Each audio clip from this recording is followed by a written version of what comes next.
आज का जो हमारा टॉपिक है कि हमने बताना है कि कार्बन के जो इतने ज़्यादा कंपाउंड एग्जिस्ट करते हैं उस कंपाउंड की एग्जिस्ट करने की क्या वजह होती है। करते हैं सबसे पहले what is there about carbon that permits the formation of so many compounds होते हैं कि क्या वजह है कि कार्बन के इतने ज़्यादा जो कंपाउंड है वो एग्जिस्ट करते हैं। तो सबसे पहली वजह in addition to binding to hydrogen carbon जो है वो हाइड्रोजन के साथ बॉन्ड बनाने के अलावा carbon can also bind to the other carbon atoms carbon बहुत ज्यादा दूसरे एटम्स के साथ भी क्या कर सकती है बाइंड कर सकती है और ये प्रॉपर्टी कहलाती है कैटिनेशन। कैटिनेशन का मतलब क्या होता है कि formation of long chains by binding to the similar atom. आप क्या करते हैं सिमिलर एटम के साथ मिलके कार्बन क्या करता है लंबी लंबी चेन्स बनाता है जिसकी वजह से मिलियंस ऑफ कार्बन के कंपाउंड जो है वो एग्जिस्ट करते हैं। तो सबसे पहला फिनोमिना क्या होता है कैटिनेशन का होता है जिसमें कार्बन क्या करता है लंबी लंबी चेन्स बनाता है और वो चेन्स जो है वो डिफरेंट कंपाउंड्स के एग्जिस्ट करने की वजह बनती है। क्लियर। अब देखिएगा नीचे एक डायग्राम मैं आपको दिखा रहा हूँ। इस डायग्राम में ये देखिएगा सेंटर में कार्बन है, साइडों पे जो रेड कलर में ये क्या लगे हुए हैं हाइड्रोजन लगे हुए हैं। तो एक कार्बन जो है वो दूसरे कार्बन के साथ जुड़ रहा है और दूसरा कार्बन जो है वो मिलकर क्या कर रहा है आगे चेन बना रहा है और ये सिंपल सा मैंने आपको फॉर्मूला बनाया हुआ इथेन। ये सबसे सिंपलेस्ट फॉर्मूला है, आगे बहुत से कम्प्लेक्स फॉर्मूला पढ़ेंगे। दूसरा पॉइंट देखिएगा an organic molecule hydrocarbon is formed when carbon bonds to hydrogen. कोई भी ऑर्गेनिक मॉलिक्यूल कब बनता है कोई भी हाइड्रोकार्बन कब बनेगा जब कार्बन जो है वो हाइड्रोजन के साथ बॉन्ड बनाती है। The simplest hydrocarbon consist of 4 hydrogen atoms bonded to a carbon atom called methane होता है। तो सबसे जो सिंपलेस्ट हाइड्रोकार्बन होता है वो कौन सा हमारे पास मीथेन होता है जिसमें कार्बन के साथ क्या लगे होते हैं 4 हाइड्रोजन लगे होते हैं।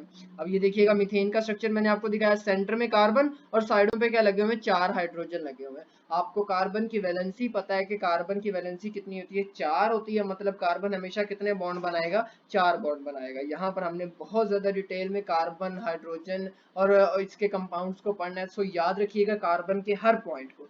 कार्बन की वैलेंसी 4 होती है मतलब कार्बन हमेशा जब भी बॉन्ड बनाएगा वो कितने बनाएगा 4 बनाएगा। क्लियर।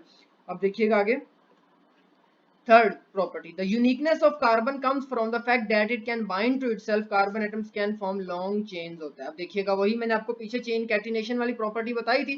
यहाँ पर देखिएगा कार्बन सेंटर में ब्लैक कलर का जो स्पॉट है एक कार्बन दो कार्बन तीन कार्बन चार कार्बन पांच कार्बन और हर कार्बन ने कितने बॉन्ड बनाए हुए 4 बॉन्ड बनाए हुए। You can count. देखिएगा सबसे पहले कार्बन की बात करते हैं एक बॉन्ड इस हाइड्रोजन के साथ दूसरा इसके साथ तीसरा इसके साथ चौथा ये। अगले कार्बन की बात करें तो एक बॉन्ड ये वाला दूसरा ये वाला तीसरा ये और चौथा ये। इसी तरह नेक्स्ट कार्बन की बात करें तो इसने भी 4 बॉन्ड बनाए हुए हैं। सब कार्बन ने कितने बॉन्ड बनाए हुए हैं 4 बॉन्ड बनाए हुए हैं। तो हर कार्बन क्या करता है अपने जैसे दूसरे कार्बन एटम के साथ मिलता है और मिलकर क्या बनाता है लॉन्ग चेन बनाता है जिस फिनोमेना को क्या नाम दिया जाता है कैटिनेशन का नाम दिया जाता है। और ये जो कंपाउंड बना that compound is known as hexane होता है। आगे देखिएगा हमारे पास अब ये जो कार्बन है ये ना सिर्फ स्ट्रेट चेन स्ट्रक्चर बनाता है ये क्या करता है ब्रांच चेन स्ट्रक्चर्स भी बनाता है। अब ये देखिएगा मैंने आपको एक स्ट्रक्चर दिखाया हुआ है जिसमें स्ट्रेट चेन तो ये था ऊपर वाला स्ट्रक्चर लेकिन नीचे वाले स्ट्रक्चर में देखिएगा ये स्ट्रेट चेन है लेकिन इसके साथ कार्बन एक ऊपर भी कार्बन लग गया और एक यहाँ पर भी कार्बन लग गया। तो ये वाला स्ट्रक्चर क्या कहलाता है ब्रांच चेन स्ट्रक्चर कहलाता है। और ब्रांच चेन स्ट्रक्चर वो होगा जहां पर कोई ना कोई ब्रांच निकली होगी।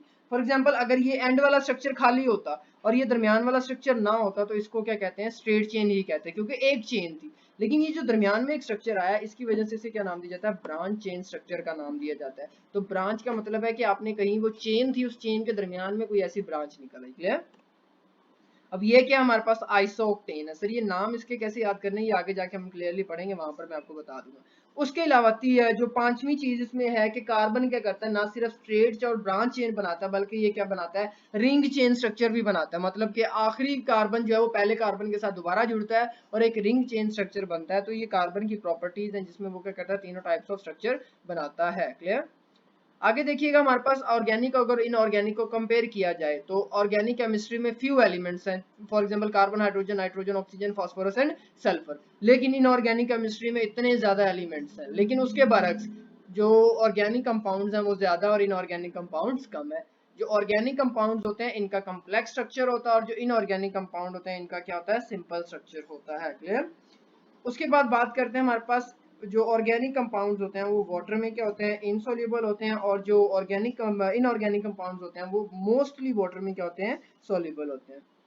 उसके बाद होता है कि जो ऑर्गेनिक कंपाउंड्स होते हैं इनके मेल्टिंग एंड बॉइलिंग पॉइंट्स क्या होते हैं लो होते हैं लेकिन जो इनऑर्गेनिक कंपाउंड्स होते हैं इनके मेल्टिंग एंड बॉइलिंग पॉइंट्स क्या होते हैं हाई होते हैं। उसके बाद ऑर्गेनिक कंपाउंड ज्यादातर कंबस्टेबल होते हैं और इनऑर्गेनिक कंपाउंड ज्यादातर नॉट कंबस्टेबल होते हैं। इस तरह डजंट कंडक्ट इलेक्ट्रिक करंट होते हैं। जितने भी ऑर्गेनिक कंबस्टेबल जलते हैं, कंबस्शन का नाम सुना मैंने, कि जलते हैं, खुद जलते हैं।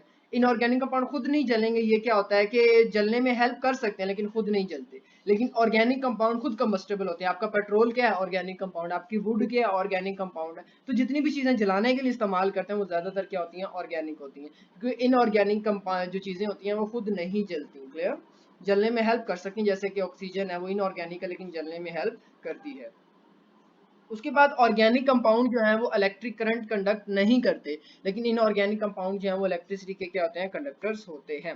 उसके बाद हमारे पास ऑर्गेनिक कंपाउंड जो है वो मॉलिक्यूल्स पर कंसिस्ट करते हैं, लेकिन जो इनऑर्गेनिक होते हैं वो सॉल्यूशंस के अंदर ज्यादातर क्या करते हैं? आयंस बनाते हैं।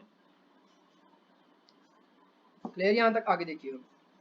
उसके बाद होता है कि ऑर्गेनिक कंपाउंड्स के जो है ना रिएक्शन रेट बड़े स्लो होते हैं, आहिस्ता आहिस्ता रिएक्ट करते हैं किसी दूसरी चीज के साथ। लेकिन जो इनऑर्गेनिक कंपाउंड होते हैं इनके जो रिएक्शन रेट होते हैं वो बहुत ज्यादा क्या होते हैं? फास्ट होते हैं। उसके बाद बात करते हैं साइड रिएक्शन की। तो ऑर्गेनिक कंपाउंड बहुत ज्यादा साइड रिएक्शंस करते हैं, जिसकी वजह से इनके कंपाउंड्स जो है ना वो बहुत ज्यादा क्या है? वास्ट है। लेकिन जो इनऑर्गेनिक है उनमें कोई साइड रिएक्शन अकर नहीं करता। ये इसलिए बता रहा हूँ, आपकी बुक में सिर्फ ऑर्गेनिक कंपाउंड के बारे में बताया हुआ है, लेकिन मैं इनऑर्गेनिक को साथ में कंपेयर करके बता रहा हूँ ताकि आपके लिए समझना ईजी हो कि क्या इनकी वजह क्या होती है। ऑर्गेनिक कंपाउंड की जो प्रोडक्ट यील्ड होती है, कि जब रिएक्शन होता है, रिएक्शन के एंड पे आपको कितनी प्रोडक्ट मिलेगी, तो ऑर्गेनिक कंपाउंड की जो प्रोडक्ट्स हैं वो ज्यादा मिलती हैं, लेकिन इनऑर्गेनिक कंपाउंड की जो प्रोडक्ट होती हैं वो कम मिलती हैं। उसके बाद 10 फैक्ट्स ऐसे बताऊंगा जिनमें कार्बन के जो लॉन्ग चेन कंपाउंड्स हैं वो एग्जिस्ट करते हैं, और आपकी बुक में ये पॉइंट्स की फॉर्म में गिवन है, देखिएगा। सबसे पहले कार्बन जो है वो क्या करता है? Is the basis for the organic chemistry as it occurs in all living organism होता है।